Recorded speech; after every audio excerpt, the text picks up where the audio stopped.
Have you ever wondered what it takes in order to retire early?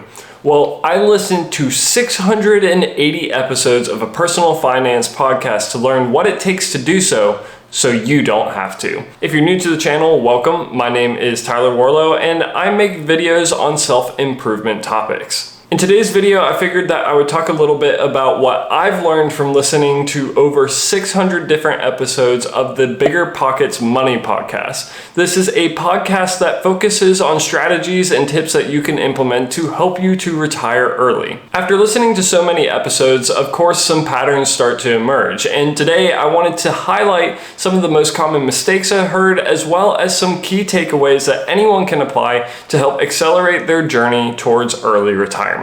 If that sounds interesting to you, let's go ahead and jump into the video. Honestly, most people make these same common mistakes, and usually it starts off with underestimating their spending.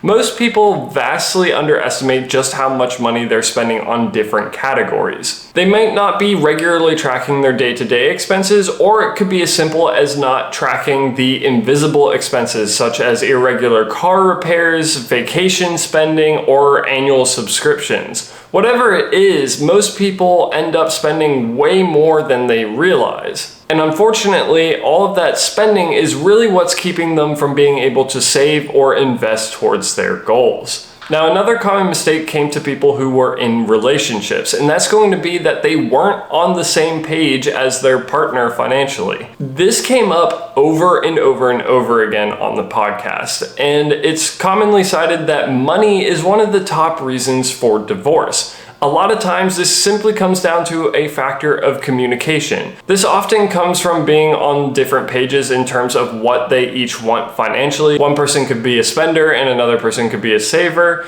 But whatever it is, this can often lead to resentment, hidden spending, and sometimes, like we already said, divorce. Being able to have those hard upfront conversations about money with your partner can help prevent years of stress further down the road. But here's the thing, even couples who are aligned often stumble, and that is often because they haven't established clear goals for what they want to do with their money. This also applies to people who are in individual situations and not in a relationship. Instead, most people kind of follow the default path that they've been told. Put money into your retirement accounts, buy a house, and work until you're 65. And while that's not bad advice, it's not always going to be the best fit, especially for someone who wants to retire early. That's where something called the middle class trap comes in, where people have all their money tied up in accounts that they don't have access to and therefore don't have any flexibility in their life. So it's important that you get clear with what your individual goals are, and that then allows you to back into a plan. And speaking of planning, the next biggest mistake might surprise you, and that's going to be that most people overestimate what they're going to actually need in retirement. This either comes from a lack of understanding of just how much money they need, or they keep experiencing something called one more year syndrome, where they don't truly feel comfortable retiring even though they've reached their retirement number, and they just keep working one more year, and one more year. This often leads to people staying at work far longer than was really necessary until some large life event actually ends up pushing them out. And once people retire, they often realize that they really should have done it years earlier. So those are some of the most common traps that people fall into, but the podcast also gives a lot of key takeaways that anyone can implement on their retire early journey. One of the best themes that I heard repeatedly from one of the hosts, Scott, is that there are 4 levers for financial independence. These are going to be to spend less, earn more, invest, and create. Think of each of these levers as different tools in the toolbox of financial independence.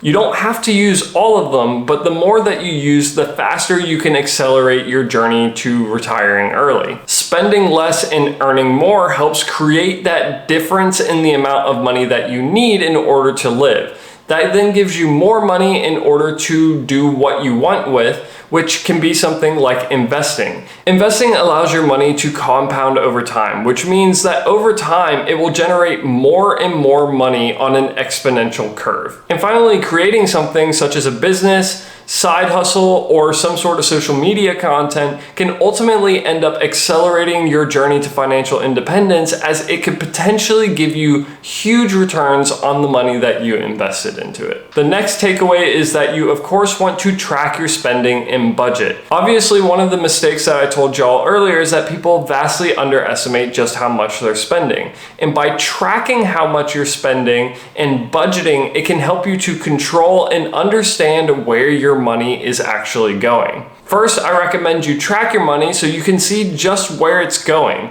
And then once you understand where your money is going, that's when I recommend you establish a budget so you can actually put money into the things that you care about and remove them from things that you don't care about as much. You can then budget those other dollars into something else. Essentially, you're going to give each dollar a job. And next, you're going to want to determine your personal goals and values. Personally, I felt like this was one of the biggest lessons that I took away from this podcast, in the fact that money should serve your values and not the other way around. So take a moment to really assess what it is that you want. Do you want to build as much wealth as possible? Do you want to retire early? Do you want to generate flexibility right here and right now? Depending on what you value and what your goals are, the strategy that you develop is going to differ greatly between each individual. Next, I'm going to recommend that you get on the same financial page as your partner. If the two of you aren't aligned, the stress and conflict could potentially slow down or completely derail your progress on the journey of financial independence.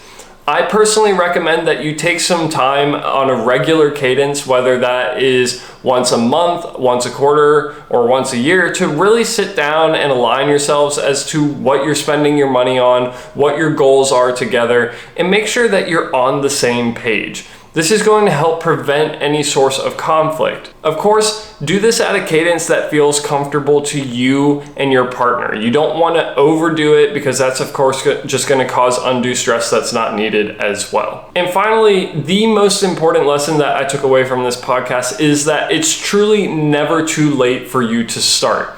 You should always be open to learning new things and trying to understand your personal finances. The hosts of the BiggerPockets Money podcast have had people on multiple times that didn't start their retirement journey until they were in their 50s, and within 10 to 12 years, they were still able to retire. Most people think that that's crazy, but it really is never too late to start. If you always ensure that you have a sense of curiosity and you're open to learning new things about your finances and what might be the best path forward for you personally, you're going to be able to reach your goals no matter what you set your mind to. So those are some of the biggest mistakes and takeaways that I learned from listening to over 600 episodes of the BiggerPockets Money podcast. At the end of the day, building financial independence isn't about doing everything perfectly.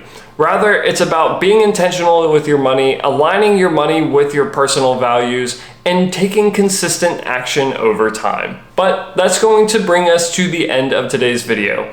If you found the information to be helpful or informative at all, please be sure to leave a like and subscribe to the channel to join me along in this self-improvement journey. If you had any of your own thoughts, ideas, or opinions, please be sure to leave a comment down below. I like to read and respond to all of them. If you're interested in more videos like this one where I talk about personal finance related topics, be sure to check out this video right here where I talk about lessons I learned from my first 100K. If you're more interested in my most recent stuff, be sure to check out this video right here. But until the next time, this is Tyler Warlow, signing off.